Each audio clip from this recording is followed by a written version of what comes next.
आज का विषय मेरा संदेश यही है, परीक्षा पर हम कैसे विजय प्राप्त कर सकते हैं। विजय प्राप्त करना है परीक्षा में तो आप एक टेक्निक जानना पड़ेगा, एक तरीका जानना पड़ेगा। वो आपके पास हथियार है, उसको इस्तेमाल करना पड़ेगा। हालेलुया। इस्तेमाल क्या करना पड़ेगा? पतरस भी परीक्षा में हार गया था, लेकिन कब जीता? जब यीशु मसीह की आवाज सुना, 153 बड़ी मछलियों को घेरा है। वही सामर्थ हमारे जीवन में उत्पन्न होना है तो, हमारे रिजल्ट में उत्पन्न होना है तो, हमारा पढ़ाई लाइफ में उत्पन्न होना है तो, हमारा बिजनेस लाइफ में उत्पन्न होना है तो, हमारा पारिवारिक लाइफ में उन्नति होना है तो,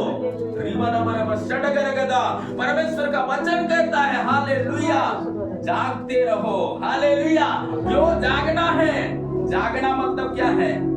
परीक्षा हाल में जब आप प्रवेश करते हैं, जैसे आप गेट से अंदर जब प्रवेश किए परीक्षा में हॉल के लिए जाने के लिए, तो आप पीछे मुड़ करके दोस्त का चक्कर में पीछे नहीं घूमना। वैसे ही आत्मिक जीवन में होता है। आप पीछे मुड़ करके, जो बच्चा जा रहा है, कुछ दोस्त लोग आ रहे हैं पीछे, आप जब गेट से अंदर एंट्री किया तो आप सीधा कहाँ जाना चाहिए? आपका रूम में जाना, जहाँ पर आपका सीट है वहां पर जाना। लेकिन बहुत बच्चे लोग क्या करते हैं, गेट से पार कर गया, पीछे मुड़कर देखेगा हमारा दोस्त लोग आ रहे हैं क्या। कुछ लोग क्या करेगा, हॉल में जाना है लेकिन वो क्या करेगा, ग्राउंड में ही चक्कर मारते रहेगा। ये बहुत बड़ा इसके कारण भी समस्या होते हैं जिंदगी में। मैंने खुद करके उसका अनुभव किया है। हालेलुया। बहुत बातों का अनुभव किया है, अपने दोस्तों से अनुभव किया। जब तक आप ग्राउंड में नहीं गए, आप बाहर हैं, गेट से बाहर हैं, जितना घूमना है घूम लो, लेकिन गेट के अंदर जब एंट्री मिल गया, साथ कहाँ जाना चाहिए? एग्जाम लिखने के लिए अपने सीट अटेंड करना चाहिए। हालेलुया। वैसे ही विश्वास में जब आप आ गए तो आप दुनिया में मत घूमिए, बल्कि दुनिया के ऊपर जय प्राप्त करने के लिए यीशु का काम के लिए दौड़ पड़िए। हालेलुया। प्रभु यीशु मसीह की। इसीलिए यहाँ पर परमेश्वर का वचन में साफ शब्दों में लिखा है, आमीन, जैतून पहाड़ पर लेकर के यीशु मसीह गया और चेले लोगों को प्रार्थना सिखा रहा है। प्रार्थना सिखा रहा है। कैसा प्रार्थना? भाई तुम्हें क्या करना है? वेदना के साथ मैं प्रार्थना कर रहा हूँ, वही वेदना तुम्हारे अंदर होना चाहिए। जो आंसू के साथ मैं प्रार्थना कर रहा हूँ, वही आंसू आपके अंदर होना चाहिए। प्रभु यीशु मसीह बताते हैं। हालेलुया। लेकिन चेला लोग क्या किया है, एक ठेला के दूरी मारने पर जाकर के उन्होंने प्रार्थना करने के लिए घुटना टेका। ये चेला लोग क्या कर रहा है? सो रहा है। चेला लोग सो रहा है। सोने से क्या हो जाएगा? परीक्षा आ जाएगा, परीक्षा में पड़ जाएंगे। इसलिए गीत में लिखा है, समय को पहचानो, धार्मिकता का झिलम पहलो, तैयार हो जावे हम, तैयार हो जावे, तैयार हो जावे हम, तैयार हो जावे।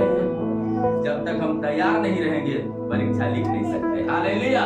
परीक्षा लिखना है तो हमको क्या करना पड़ेगा? इसी बात में वहां पर लिखा है, यीशु मसीह 46 आयत में, यहाँ डॉक्टर लूका बताते हैं क्या कहता है 46 में,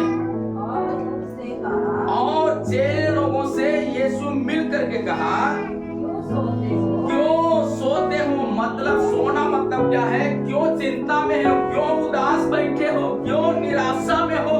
उससे तुम बाहर निकलो। हालेलुया।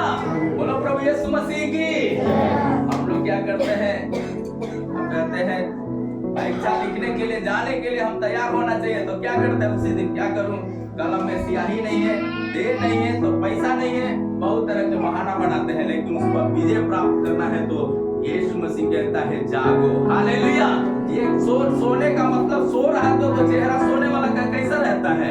उदास रहेगा। हालेलुया।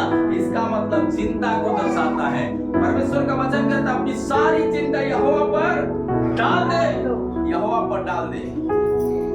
पढ़िएगा मेरे साथ, परमेश्वर का वचन साफ शब्दों में लिखा है, भजन संहिता का पुस्तक 55 अध्याय 22 आयत को बात लिखा है, अपना बोझ यहोवा पर डाल दे, यहोवा पर डाल दे, वो तुझे संभालेगा, वो तुझे क्या करेगा? संभालेगा, क्या करेगा? संभालेगा। हालेलुया। आपका परेशानी का, आपका पारिवारिक बोझ होगा, आपका बच्चों का पढ़ाई का बोझ होगा, आपका बिजनेस का बोझ होगा, आपका काम का बोझ होगा, आपका घर का बोझ होगा, वो सारा बोझ किस पर डालना है? परमेश्वर पर डाल देना। हालेलुया। जब परमेश्वर पर डाल देगा तो जैसे यह एग्जाम लिखने वाला बच्चा जब एग्जाम लिख दिया तो उस पर जब लिख दिया तो जो बच्चा तैयार है वो कहता है कि मैं पास हो जाऊंगा, मतलब हिम्मत दिखाता है कि मैं पास हो जाऊंगा। लेकिन कुछ बोलते हैं क्या पता कैसा रिजल्ट आएगा। इसका मतलब क्या है? वो जो लिखा है उसका लिखने का प्रमाण वहीं पर मिल जाता है। हालेलुया। यदि वो लिखा है तो बोलेगा कि जरूर मैं 100 में है तो 90% जरूर मैं लेकर के आऊंगा। कितना नंबर कटेगा जी? 80 नंबर नहीं तो 75 नंबर तो जरूर मिलेगा। 75 में से और 5 नंबर हटा दो, कितना हो गया? 70 नंबर को कोई काट नहीं सकता। हालेलुया। शैतान कितना भी काटेगा तो भी आप प्रभु में दौड़ते हैं तो आपका 70 नंबर तो जरूर मिल जाएगा। हालेलुया। यानी 70% आशीष 70 गुना आशीष परमेश्वर हमारी गोद में देगा। परमेश्वर का वायदा है। हालेलुया। क्यों कहता है परमेश्वर का वचन? इसलिए कहता है अपना बोझ किस पर डालना है? अपना बोझ किस पर डालना है? हमें अपना बोझ परमेश्वर पर डाल देना। और क्या कहता है? क्यों डालना है? क्योंकि संभालने वाला वही है। संभालने वाला वही है। आगे क्या कहता है? वह धर्मियों को कभी टलने न देगा, टलने नहीं देगा। धर्मियों को कभी टलने, तो क्या करना है? आज बोझ डाला, कल अपने ऊपर लेके चलना है। ये बोझ डालने वाला प्रक्रिया हमको क्या करना पड़ेगा? लूका रचित सुसमाचार का पुस्तक 18 अध्याय 1 आयत में लिखा है। फिर उसने इसके विषय में की नित्य प्रार्थना करना और याव न छोड़ना चाहिए। हालेलुया। इसलिए ये विधवा क्या है? न्यायाधीश के पास झूमती और कहती है मेरा न्याय चुकाइए, मेरा न्याय चुकाइए। नित्य मतलब होता है रोज रोज, नित्य मतलब होता है रोज रोज, मतलब हर दिन हमको क्या करना है? अपना बोझ प्रभु पर डालना, अपना काम को प्रभु पर डालते हुए जब हम आगे बढ़ेंगे, अपना बीमारी को प्रभु के ऊपर डालते हुए काम करेंगे, हम उसमें विजय प्राप्त कर लेंगे। हालेलुया। बोलो प्रभु यीशु मसीह की आमीन। अगली बात क्या करना है? रोमियो का पुस्तक 10 अध्याय 13 आयत में, क्योंकि जो कोई प्रभु का नाम लेगा वो क्या पाएगा? उद्धार पाएगा। जो कोई प्रभु का नाम लेगा वो उद्धार पाएगा। आप प्रभु का नाम लेगा उद्धार पाएगा। मतलब क्या है? यीशु मसीह का नाम लेगा उद्धार पाएगा। हालेलुया। अगली बात 11 में लिखा है, इसी का 11 में, क्योंकि पवित्र शास्त्र यह कहता है जो कोई उस पर विश्वास करेगा। किस पर विश्वास करेगा? यीशु मसीह पर विश्वास करेगा। जो कोई चाहे अनपढ़ हो, पढ़ा लिखा हो, बूढ़ा हो, नया हो, बच्चा हो, सियाना हो, कोई भी क्यों ना हो, जो कोई विश्वास करेगा वो लज्जित न होगा। याईर जब विश्वास किया यीशु मसीह पर, प्रार्थना घर में दौड़ के गया। मरी हुई 12 साल की जो लड़की थी वो क्या हो गई? जिंदा हो गई। हालेलुया। आप जितना दौड़ते हैं प्रभु उतना जिंदा काम करने के लिए, जिंदा गवाही देने के लिए आपका घर में दौड़ करके आशीष करता है। हालेलुया। क्या विश्वास करते हैं? आपका प्रार्थना आपके काम में। विधवा जो है क्या किया है? सारपत विधवा ने दौड़ करके प्रभु की सेवा के लिए आगे कदम बढ़ाई, अपना काम छोड़ करके। लकड़ी बीन रही थी, लेकिन आपको मालूम होना चाहिए जब दौड़ करके गई पानी लाने के लिए एलिया के लिए, तो क्या हो गया है? आमीन। सारपत शहर उधार पाया। केवल ये नहीं, उसका बर्तन जो था वो भी परमेश्वर खाली होने नहीं दिया। आपका जिंदगी का खालीपन क्या है? आपका जिंदगी में निराशा क्या है? आपका जिंदगी में परेशानी क्या है? परेशानी हटाना है तो परमेश्वर का वचन साफ शब्दों में कहता है आप यीशु के लिए दौड़ पड़िए। हालेलुया, बोलो प्रभु यीशु मसीह की आमीन। अगली बात में परमेश्वर का वचन में लिखा है, इतना ही नहीं 11 में, क्योंकि पवित्र शास्त्र यह कहता है जो कोई उस पर विश्वास करेगा, मतलब यीशु मसीह पर विश्वास करेगा, वह लज्जित न हो, वो किसी रीति से लज्जित न होगा। यदि आप लज्जित नहीं होना है तो आपको क्या करना पड़ेगा? परमेश्वर पर भरोसा करके रहना पड़ेगा। हालेलुया, बोलो प्रभु यीशु मसीह की। इसलिए परमेश्वर का वचन साफ शब्दों में कहता है, भजन संहिता 37 अध्याय 4 आयत में, यहोवा को अपने सुख का मूल जान, वो तेरे मनोरथों को क्या करेगा? पूरा करेगा। वो तेरे मनोरथों को पूरा करेगा। आपका सुख का मूल क्या होना चाहिए? आपका सुख का मूल काम होना चाहिए।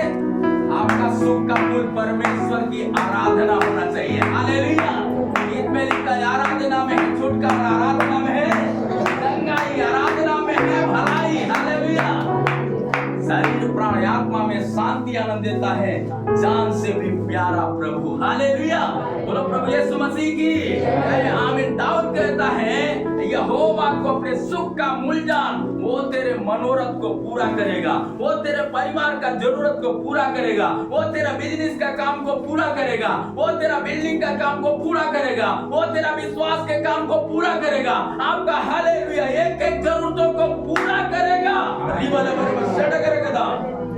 आपका जिंदगी में क्या है? परमेश्वर कहता है इसलिए डरो मत।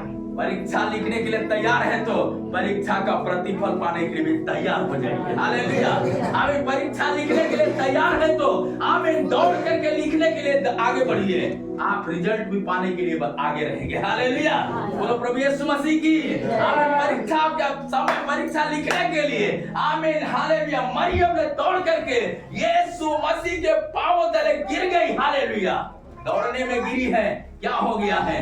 दौड़ करके गिर गई। इस घड़ी मेरा यीशु मिल गया, उसी घड़ी मेरा भाई लाजर जी उठेगा। हालेलुया, प्रतिपल जब परीक्षा लिखेंगे रिजल्ट का इंतजार करने का जरूरत नहीं पड़ेगा, रिजल्ट आपको पास आएगा। हालेलुया, बोलो प्रभु यीशु मसीह की आमीन। याईर ने रिजल्ट को प्राप्त करने के लिए नहीं, परीक्षा लिखने के लिए दौड़ा। हालेलुया, कहाँ गया? आराधनालय में गया। यीशु मसीह रिजल्ट लेकर के कहाँ लेकर के आ गया? उसके घर में लेकर के आ गया। बेटी मरी नहीं, सो रही है। बेटी मरी नहीं, सो रही है। क्या हो गया? वो जिंदा हो गया। वो क्या हो गया? जिंदा हो गया। हालेलुया, बोलो प्रभु यीशु मसीह की आमीन। अगली बात क्या कहता है परमेश्वर का वचन? इफिसियों का पुस्तक 6वां अध्याय 18 आयत में लिखा है, हर समय और हर प्रकार से आत्मा में और प्रार्थना और विनती करते रहो और इसलिए जागते रहो कि सब पवित्र लोगों के लिए लगातार क्या करो? लगातार क्या करो? विनती किया करो। हालेलुया, परीक्षा देने वाले हर बच्चे, परिवार में काम करने वाले हर परिवार एक दूसरे के लिए प्रार्थना करना चाहिए।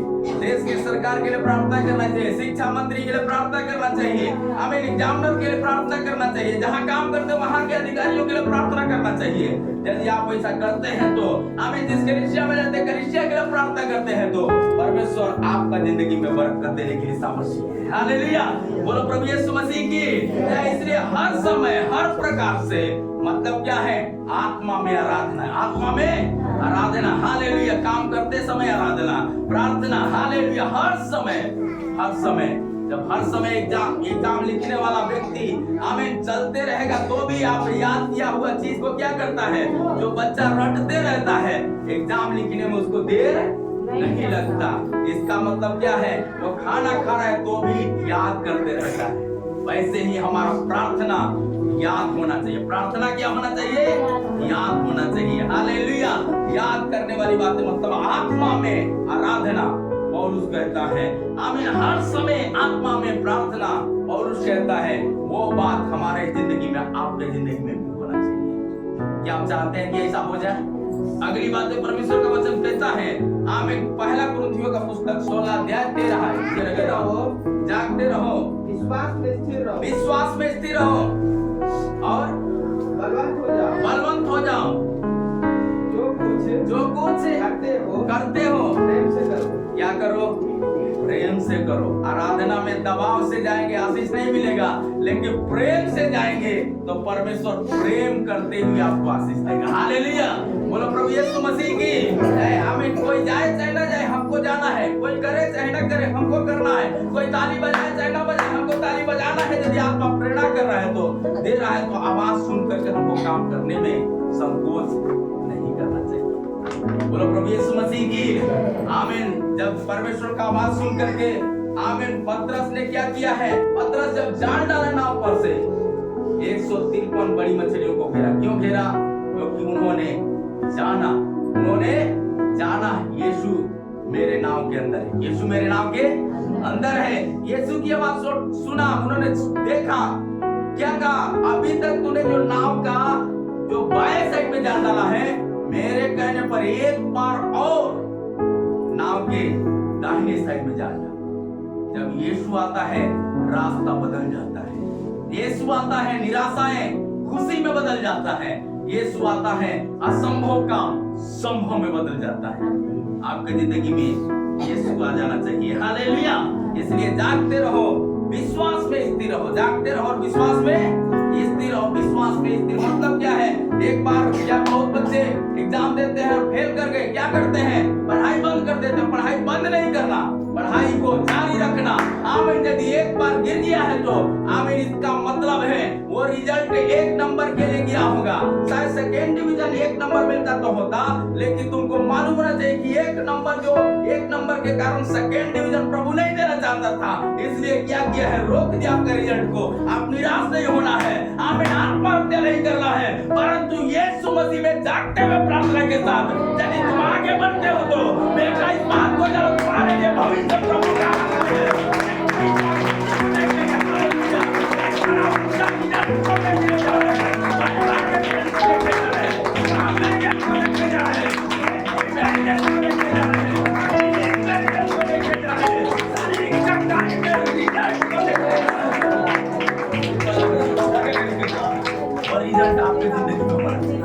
वो रिजल्ट आपके जिंदगी में होना चाहिए। वो रिजल्ट आपके जिंदगी में होना चाहिए। आमीन। वो रिजल्ट आपके जिंदगी में होना चाहिए। अभी आत्मा को प्राप्त करने का समय है। आत्मा को प्राप्त करने का समय है। मांगने वालों को भरपूर आत्मा देने जा रहा है। मांगने वालों को चंगाई परमेश्वर देने जा रहा है। मांगने वालों को उत्तर देने जा रहा है। आमीन। हालेलुया। यार तुमने हट किया, जब तक तुमसे उत्तर ना दे तब तक मैं तुझे जाने नहीं दूंगा। हालेलुया।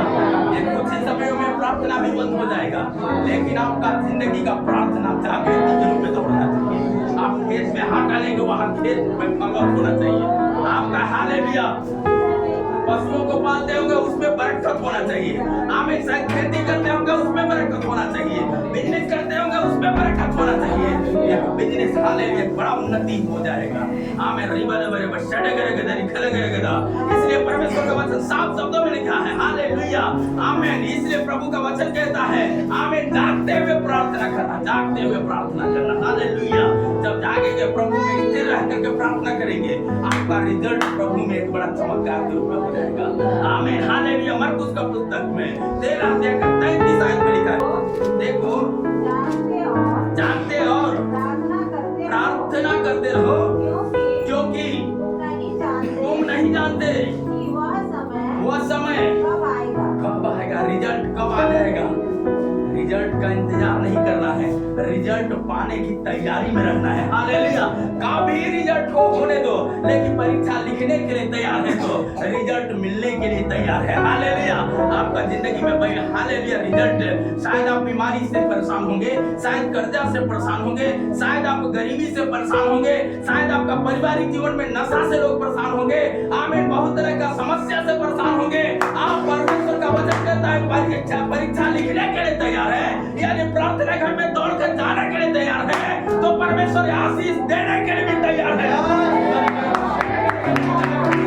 आमीन। हालेलुया। 12 साल से लहू गिरने की बीमारी से जकड़ी हुई महिला, हालेलुया, यीशु मसीह का वस्त्र को छू लिया, तुरंत लहू का गिरना बंद हो गया, लहू का गिरना बंद हो गया है।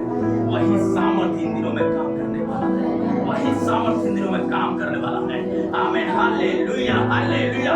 पहला पत्रस 4 अध्याय का 7 आयत में लिखा है, संयमी होकर के प्रार्थना करना, सचेत होकर के प्रार्थना करना। हालेलुया, हालेलुया, सचेत होकर के प्रार्थना करना। आमीन। समय हमको नहीं मिलेगा, आपको समय नहीं मिलेगा, आप जितना जल्दी हो सके आमीन तैयार होकर के प्रार्थना घर में जाना चाहिए। जैसे एग्जामिनर हालेलुया अच्छा रिजल्ट चाहते हैं तो वो जल्दी जल्दी 2 घंटा का पेपर को 1.5 घंटा नहीं 1 घंटा में लिखने की कोशिश करते हैं। हालेलुया, क्या हो जाता है?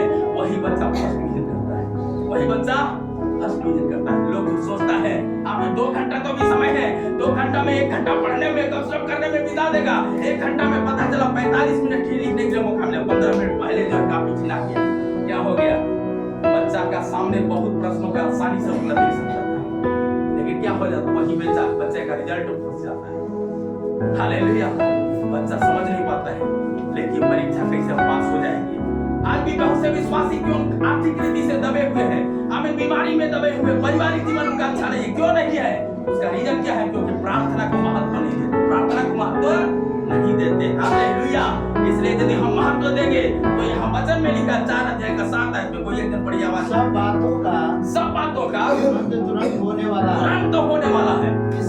इसलिए संयमी होकर प्रार्थना के लिए सचेत रहो। हालेलुया, सब इसका अंत होने वाला है, दुख का अंत होने वाला है, बीमारी का अंत होने वाला है, समस्या का अंत होने वाला है, निराशा का अंत होने वाला है। हालेलुया, एक बड़ा विजय आपके जिंदगी में आने वाला है, एक ऊंचा आशीष आपके जीवन में आने वाला है, आपका बच्चे का भविष्य ऊंचा होने वाला है। ये बात को विश्वास करना पड़ेगा।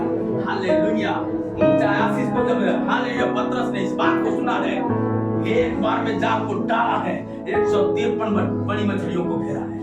हालेलुया, एक बार में एक वचन काफी, एक वचन काफी है। वो वचन हमारे जीवन में होना है, वो वचन हमारे जीवन में होना है। अगली बातें क्या करता है? हालेलुया, जब ये वचन को पढ़ते हैं तो स्पष्ट तरीका से प्रभु का वचन कहता है। आमीन, हालेलुया। पहला कुरिन्थियों का पुस्तक 10 अध्याय 13 आयत में वो बात लिखा है, कौन किसी ऐसी परीक्षा में नहीं पड़े जो मनुष्य के सहने से बाहर है। परमेश्वर सच्चा है और वह तुम्हें सामर्थ से भी बाहर परीक्षा से क्या करेगा? परीक्षा में न पढ़ने देगा, उससे क्या करेगा? परमेश्वर बाहर निकालेगा। उस परीक्षा से क्या करेगा? परमेश्वर बाहर निकालेगा। हालेलुया, रिबल मेरे बच्चा डगरगदा। अगली बात है, परमेश्वर का वचन कहता है। आमीन, इतना ही नहीं, दूसरा पत्रस 2 अध्याय 9 आयत, तो प्रभु भक्तों को परीक्षा में से निकाल देना, बाहर निकालेगा। हालेलुया, बोलो प्रभु यीशु मसीह की। आमीन। पौलुस और सिलास का प्रार्थना सुन करके आपने भक्तों को शरण नहीं दिया है, तो आमीन, आज रात बैठ कर प्रार्थना करने वाले लोगों को खर्चा में हमेशा के लिए बने रहने दीजिएगा, गरीबी में बने रहने दीजिएगा, बीमारी में बने रहने दीजिएगा।